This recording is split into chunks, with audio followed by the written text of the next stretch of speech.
नमस्कार, मैं हूं सोनाली और आप देख रहे हैं भारत टाइम्स न्यूज। पेश है आज की ताजा खबरें। ग्वालियर केंद्रीय नागरिक उड्डयन मंत्री ज्योतिरादित्य सिंधिया ने कांग्रेस के वरिष्ठ नेता आचार्य प्रमोद कृष्णन को निष्कासित किए जाने के सवाल पर कहा कि कांग्रेस पार्टी की विचारधारा भारत को बैंकरप्ट करने की थी। अब वह स्वतः ही बैंकरप्ट हो चुकी है। उसकी ना कोई सोच बची है और ना ही कोई विचारधारा या नीति है। वे स्वतः की सोच लेकर आगे चल रही है और जो पार्टी भगवान राम के मंदिर की प्राण प्रतिष्ठा के आमंत्रण को नकारेगी, उसे पूरे देश की जनता जिस तरह से पिछले 10 सालों में कांग्रेस को नकारती चली आ रही है, आने वाले लोकसभा चुनाव में भी जनता इस तरह कांग्रेस को नकारेगी। रविवार दोपहर ग्वालियर पहुंचे केंद्रीय मंत्री सिंधिया ने पत्रकारों से कहा कि प्रधानमंत्री नरेंद्र मोदी का प्रदेश के झाबुआ में आगमन प्रदेश को नई ऊंचाइयां देने वाला है। उन्होंने आदिवासी भाइयों के खाते में 1500 रुपए की सीधी रकम डाली है। इसके साथ ही प्रधानमंत्री ने न खाऊंगा न खाने दूंगा को जीवंत रखते हुए बिचौलियों की भूमिका खत्म कर दी है। उन्होंने कहा कि मध्य प्रदेश को प्रधानमंत्री नरेंद्र मोदी ने 7,500 करोड़ की सौगातें दी हैं। इससे प्रदेश विकास की नई ऊंचाइयों को छुएगा। इस मौके पर कांग्रेस के नेता अजय पाल यादव ने केंद्रीय मंत्री के समक्ष भाजपा की सदस्यता ग्रहण की और अपने परिवार के सिंधिया परिवार से रिश्ता को बेहद पुराना बताया। आज मैं महाराज साहब के सानिध्य में भाजपा परिवार में वापसी कर रहा हूँ। वैसे महाराज साहब से तो मैं क्या, हमारा पीढ़ियों का संबंध है। मेरा परिवार पीढ़ियों से सदैव महाराज साहब के परिवार के लिए समर्पित रहा और सदैव महाराज के ही सानिध्य में हमने काम किया।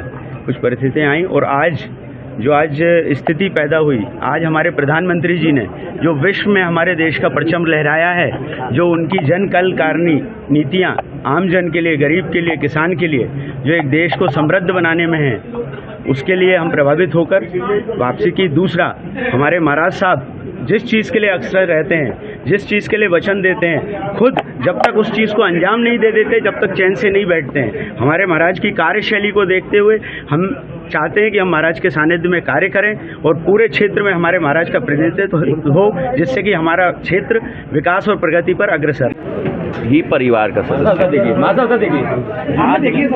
जो परिवार का सदैव भाग रहा है, पार्टी के परिवार का भी और मेरे परिवार 50 साल से सदैव रघुवीर सिंह जी को आज भी मैं याद करता हूँ, सेवा में रहा और आज उनका स्वागत हम वापस परिवार में करते हैं। अजय पाल यादव जी का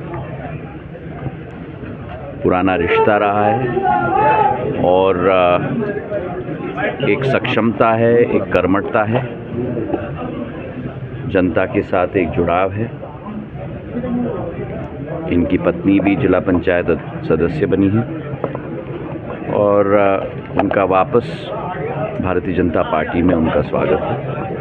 हमें पूर्ण विश्वास है कि सब साथ मिलकर प्रधानमंत्री जी का जो सपना है, मुख्यमंत्री का जो संकल्प है,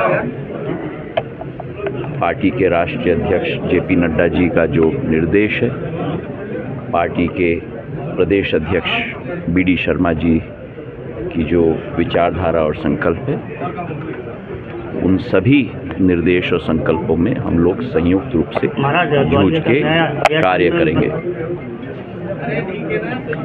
आज मैं महाराज साहब के सानिध्य में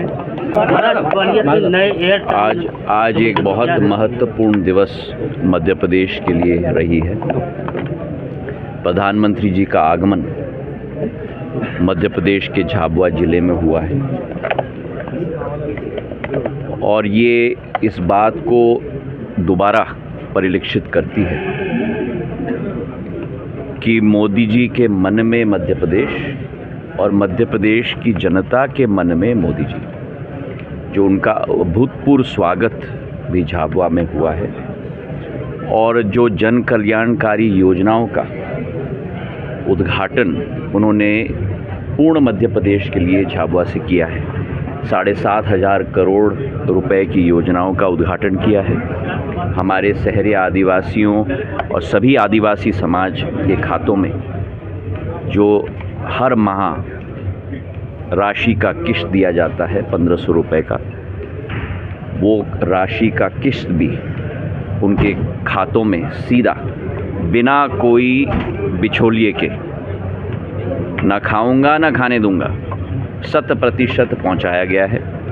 रेल की योजनाएं, सड़की की योजनाएं करीब 10,000 करोड़ रुपए की पूरे प्रादेशिक स्तर पर मालवा से लेकर जबलपुर संभाग तक उनका पूर्ण रूप से भूमि पूजन एवं लोकार्पण इस कार्यक्रम में प्रधानमंत्री जी के द्वारा किया गया है। उनको तहे दिल से हम धन्यवाद अर्पित करना चाहते हैं और आने वाले दिनों में मध्य प्रदेश उनके और प्रधानमंत्री जी के और मुख्यमंत्री मोहन यादव जी के नेतृत्व, संयुक्त नेतृत्व में और तरक्की करेगा और पूर्ण रूप से एक एक विभाग भारत सरकार का और मध्य प्रदेश सरकार का भी संकल्पित होकर विकास और प्रगति के नया आयाम छुएगा मध्य प्रदेश में, इसका हमें पूर्ण विश्वास है। महाराज ग्वालियर का नया टर्मिनल बनकर तैयार है, मोदी जी के इसके उद्घाटन में आने के समय हम लोग तिथि का के लिए हम लोग इंतज़ार कर रहे हैं। प्रधानमंत्री जी की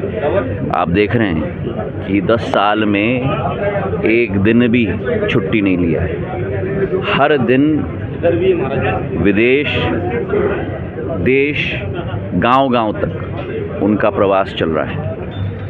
अभी बहुत हर्ष की बात है कि यूएई में भी राम मंदिर के उद्घाटन के लिए 13 और 14 तारीख को प्रधानमंत्री जी जा रहे हैं। तो जहां पुरुषोत्तम भगवान श्री राम की जन्मभूमि में प्राण प्रतिष्ठा भगवान श्री राम की हो चुकी है अयोध्या में, वहीं आबू धाबी में भी राम मंदिर बनने जा रहा है। तो आज भगवान श्री राम जैसे हमारी विचारधारा है पूरे विश्व में स्थापित दोबारा भारतीय जनता पार्टी के संकल्प और 140 करोड़ देश की जनता और 25 करोड़ देश के बाहर प्रवासी भारतीयों के द्वारा दोबारा मर्यादा पुरुषोत्तम भगवान श्री राम विश्व स्तर पर स्थापित हो रहे हैं। बहुत बहुत धन्यवाद। अपने शहर की किसी भी खबर को ना करें मिस, पाएं अपने शहर की लोकल खबर का live video update Bharat times news पर। आज ही सब्सक्राइब करें और देखें अपने मोबाइल पर।